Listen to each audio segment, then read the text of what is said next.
Good morning students. आज हम Hindi reader का फर्स्ट चैप्टर पढ़ेंगे जिसका नाम है अहिंसा।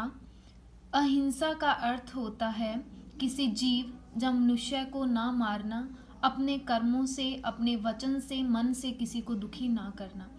तो ये जो चैप्टर है वो क्या है, स्वामी रामकृष्ण परमहंस द्वारा अपने शिष्यों को सुनाई गई एक कथा पर आधारित है। एक समय की बात है, एक गांव के चरवाहे प्रतिदिन अपने पशुओं को जंगल में चराने के लिए ले जाते थे। उनके मार्ग में एक विशाल वृक्ष पड़ता था। वृक्ष के नीचे बिल में एक विषैला नाग रहता था। यदि कोई व्यक्ति उस वृक्ष के पास जाता तो नाग फुंफकारता हुआ बिल से बाहर निकलता और व्यक्ति को डंस लेता था। इस प्रकार कई व्यक्ति जान गंवा बैठे थे। गांव के लोग उस नाग से बहुत भयभीत रहते थे। भयभीत मतलब डरते थे और कभी उस वृक्ष के निकट नहीं जाते थे। चरवाहे भी बहुत सावधानी से उधर से निकलते। विशेष रूप से शाम के समय उन्हें अधिक डर रहता था कि कहीं नाग बिल से बाहर ना बैठा हो। वे जल्दी जल्दी उस वृक्ष के पास से गुजर जाते थे।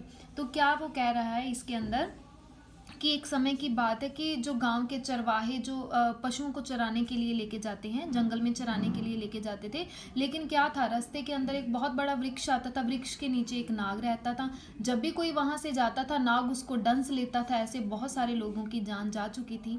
जो चरवाहे थे वो शाम को अधिक डरते थे। उनको निकलते हुए डर लगता था कि कहीं नाग बाहर ना आ जाए और हमें डंस ना ले, तो वो जल्दी जल्दी से वहां से निकल जाते थे। एक दिन क्या हुआ, एक भिक्षु उस गांव में आए। एक दिन एक भिक्षु उस गांव में आए। वे रात को गांव के मंदिर में ठहरे। मंदिर में रुके वो आके भिक्षु। प्रांतः जब चरवाहे अपने पशुओं को जंगल की ओर ले जा रहे थे तब भिक्षु भी उनके साथ चल पड़े। तो जब चरवाहे जंगल की ओर गए तो भिक्षु भी उनके साथ ही चले गए। चरवाहों ने उन्हें प्रणाम किया। फिर चरवाहे उन्हें अपने गांव के बारे में बताने लगे। चलते चलते वे उस जगह पहुंच गए जहां वह विशाल वृक्ष था। भिक्षु ने उस सुंदर वृक्ष को देखकर कहा, कितना विशाल और सुंदर वृक्ष है, मैं थोड़ी देर इस वृक्ष के नीचे बैठूंगा। चरवाहे एक साथ चिल्ला उठे, नहीं महाराज, आप वहां न जाइए। वहां एक काला नाग रहता है। वह लोगों को डंस लेता है और लोग प्राण गवा बैठते हैं। तो क्या हुआ, चरवाहे के साथ ही भिक्षु जंगल की ओर चल पड़े। तो चरवाहे ने वो वृक्ष देखा, उसको अच्छा लगा। वो कहने लगा कि मैं तो इस वृक्ष के नीचे बैठूंगा। लेकिन वो चिल्ला उठे कि नहीं नहीं, इस वृक्ष के नीचे मत बैठना, जहां पर एक नाग भी रहता है, वो आपको डंस लेगा। नाग मुझे नहीं काटेगा, तुम चिंता मत करो। भिक्षु बोलता है कि वो मुझे नहीं काटेगा। उसने शांत स्वर में कहा, धीरे से कहा और वृक्ष की ओर चल पड़ा। ये कह के पेड़ की ओर चल पड़े वो। चरवाहे एक दूसरे का मुंह देखने लगे और जल्दी जल्दी अपने पशुओं को हाँकते हुए जंगल की ओर निकल पड़े। तो भिक्षु क्या था, पेड़ की ओर चला गया और चरवाहे क्या है, जंगल की ओर। जो जानवर थे, उनके जो पशु थे, उनको चराने के लिए वो जंगल की ओर चल पड़े। भिक्षु उस वृक्ष के समीप पहुंचे ही थे कि काला नाग फुंफकारता हुआ बिल से बाहर आया। भिक्षु उसे देखकर तनिक भी नहीं घबराए।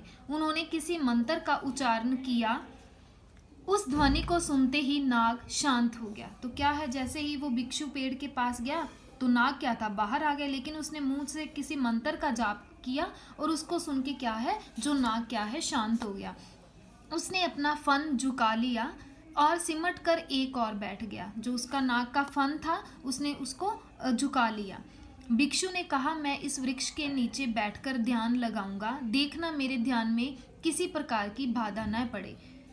ऐसा कहकर भिक्षु ने पहले अपनी संगीतमयी वाणी में कुछ मंत्र उच्चारित किए। फिर वे मौन हो गए, ध्यान में बैठ गए। पूरा दिन भिक्षु ध्यान में बैठे रहे। काला नाग उनके समीप बैठा उनकी रखवाली करता रहा। तो इस पैराग्राफ के अंदर उसने क्या कहा कि वो भिक्षु कहता है कि मैं बैठता हूं और नाग तुम ध्यान रखना भी, जो मैं अपना ध्यान लगा रहा हूँ मेरे में कोई बाधा ना पड़े, मेरे जो मैं मंत्र जाप कर रहा हूँ, वाणी पढ़ रहा हूँ, उसके अंदर कोई विघ्न ना पड़े, कि तुम मेरा ध्यान रखना। तो वो क्या है, पहले वो संगीतमय वाणी उच्चारित करता है, फिर वो मौन होके नीचे बैठ जाता है। तो सारा दिन काला नाग भी उनके पास बैठा रहता है, उनकी रखवाली करता है। जब भिक्षु का ध्यान टूटा तो सबसे पहले उनकी दृष्टि उस नाग पर पड़ी। उन्होंने कोमल स्वर से पूछा, नागराज तुम अभी तक यहीं हो? जी महाराज, नाग ने उत्तर दिया। भिक्षु बोले, सुना है तुम्हारा दंश, दंश होता है जहर, तुम्हारा दंश विषैला है।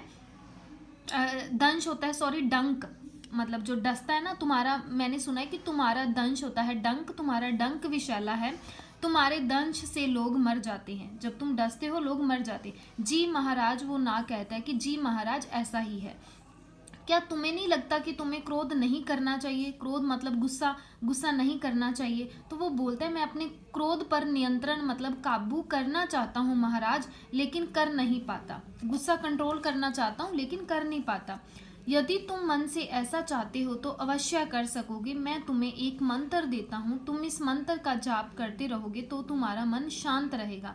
तुम सबको प्रेम की दृष्टि से देखोगे और कभी किसी का बुरा नहीं चाहोगे। ऐसा कहकर भिक्षु ने नागराज को एक अद्भुत मंत्र दिया। तो क्या कहते हैं इस पैराग्राफ के अंदर कि जो नाग बोलता है कि जी महाराज, मैं भी अपना गुस्सा कंट्रोल करना चाहता हूँ लेकिन मैं कर नहीं पाता। तो भिक्षु क्या है, उस नाग देवता को एक मंत्र दे देते हैं कि तुम इस मंत्र का जाप करो और तुम्हारा जो गुस्सा है वो शांत हो जाएगा।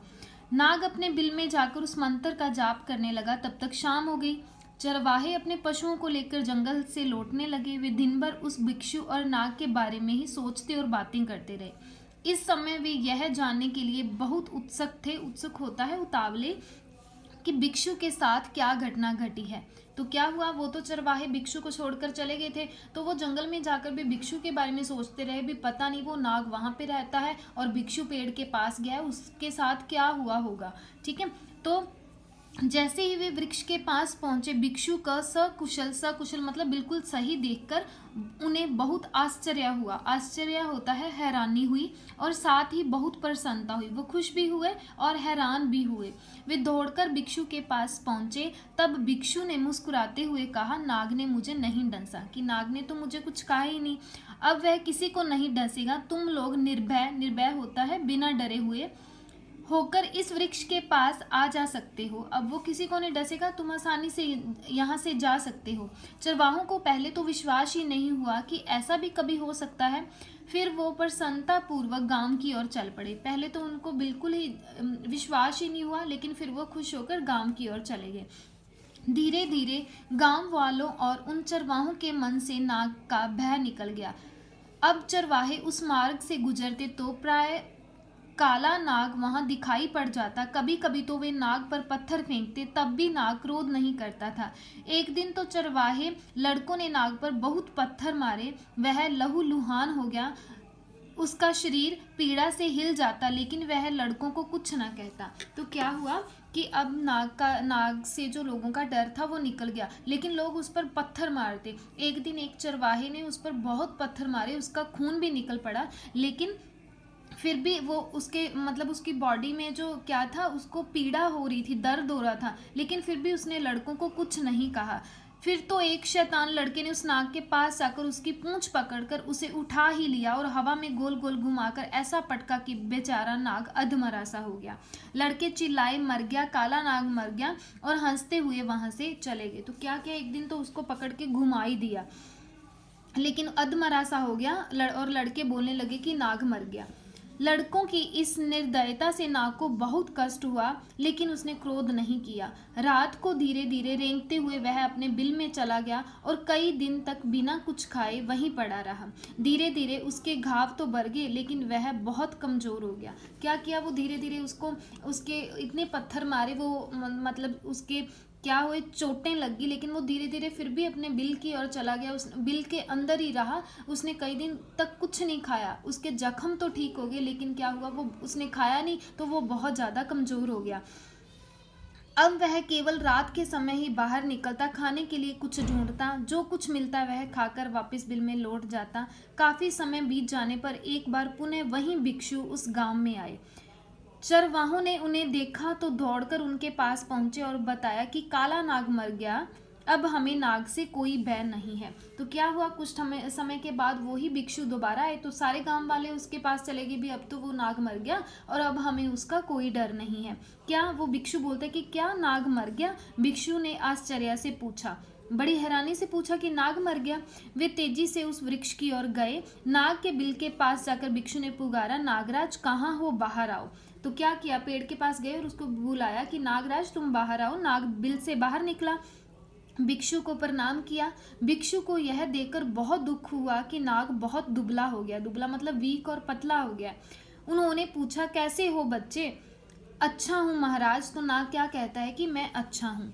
वो कहते क्या बात है, तुम बहुत कमजोर दिखाई दे रहे हो, गांव के लोग तो समझते हैं कि तुम मर गए हैं, क्या बात है मुझे बताओ। वो कहता है कि शायद मर ही जाता, आपकी कृपा से जीवित हूँ। ऐसा कहकर नागराज ने उस दिन की घटना सुनाई जब लड़कों ने उन्हें मारा था।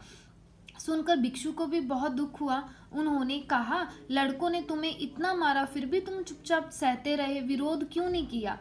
तो मैंने आपसे वादा किया था कि किसी पर क्रोध नहीं करूंगा, किसी को नहीं काटूंगा। तो क्या कहता है कि तुम्हें तो लड़कों ने इतना मारा फिर भी तुमने लड़कों को डसा नहीं, तुमने उनको कुछ नहीं कहा। तो फिर नागराज उनको नाग क्या बोलता है कि मैंने तो आपसे वादा किया है कि मैं किसी को नहीं काटूंगा, ना ही उन पर गुस्सा करूंगा।